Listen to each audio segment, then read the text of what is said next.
Hello, કેમ છો બધા? સ્વાગત છે મારી ચેનલ પર હોમ સ્ટ્રીટ ફૂડ તન્મય. ચેનલ પર નવા હો તો સબસ્ક્રાઈબ કરો અને વિડીયો લાઈક કરો.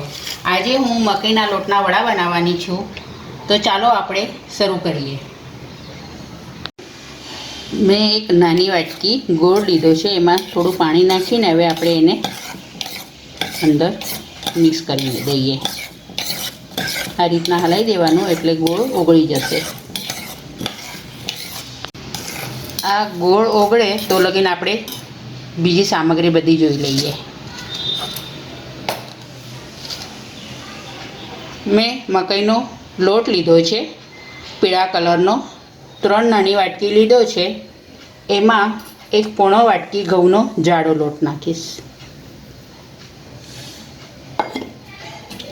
એમાં તલ નાખવાના, વરિયાળી નાખવાની, અજમો હાથ પર લઈને આ રીતના ચોળીને ક્રશ કરી નાખવાનો,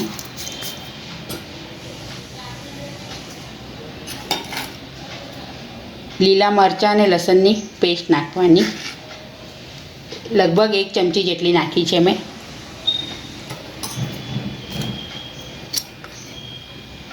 એક ચમચી જેટલું ધાણા જીરું નાખવાનું, અડધી ચમચી હળદર નાખવાની. આપણે લીલા મરચાં નાખ્યા છે એટલે લાલ મરચું ઓછું નાખવાનું. મેં લગભગ 1 ચમચી જેટલું લાલ મરચું નાખ્યું છે. સ્વાદ પ્રમાણે મીઠું નાખવાનું.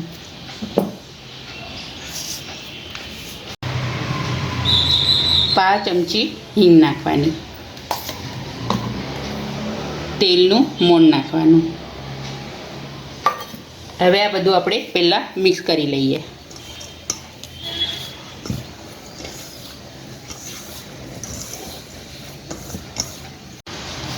આપણું એ બધું મિક્સ કરી લીધું છે મેં. હવે આપણે આમાં લગભગ 2 થી 2.5 ચમચી જેટલું દહીં નાખીશું. અને મેં એક ટેસ્ટ લાવવા માટે કસૂરી મેથી લીધી છે. એ આપણે હાથેથી ક્રશ કરીને એ નાખીશું. આનાથી સ્વાદ બહુ ફાઇન લાગશે. હવે આને ફરી આપણે બધું મિક્સ કરી લઈશું.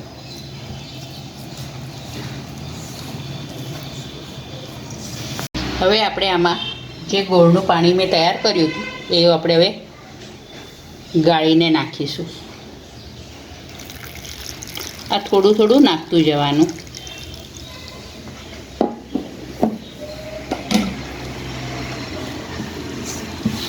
આ પાણીથી જ આપણો લોટ બંધાઈ જશે.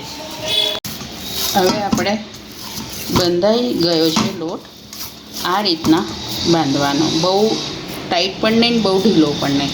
હવે આને 2 કલાક માટે આપણે ઢાંકી દઈશું. હવે આપણો આ લોટ સેટ થઈ ગયો છે. 2 કલાક પહેલાં મેં પલાળ્યો હતો. હવે આપણે આના વડા ઉતારી લઈએ.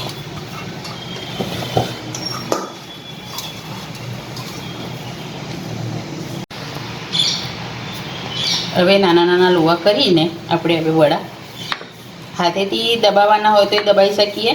આ રીતના હું વેલણથી વણી લઈશ. એટલે આપણે જે રીતના જાડા પાતળા જોઈતા હોય એ રીતના આ રીતના થવા જોઈએ. હવે આના પર આપણે તલ એ કરીશું.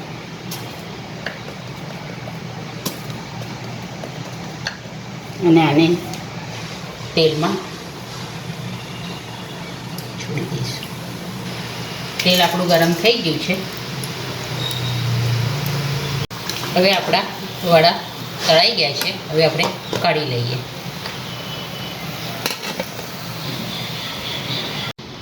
તૈયાર છે આપણા મકાઈના લોટના વડા. મેં લીલી ચટણી સાથે સર્વ કર્યા છે.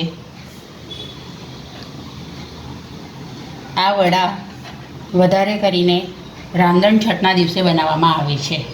આ તમે ચા જોડે પણ ખાઈ શકો છો. બ્રેકફાસ્ટમાં પણ ચાલે.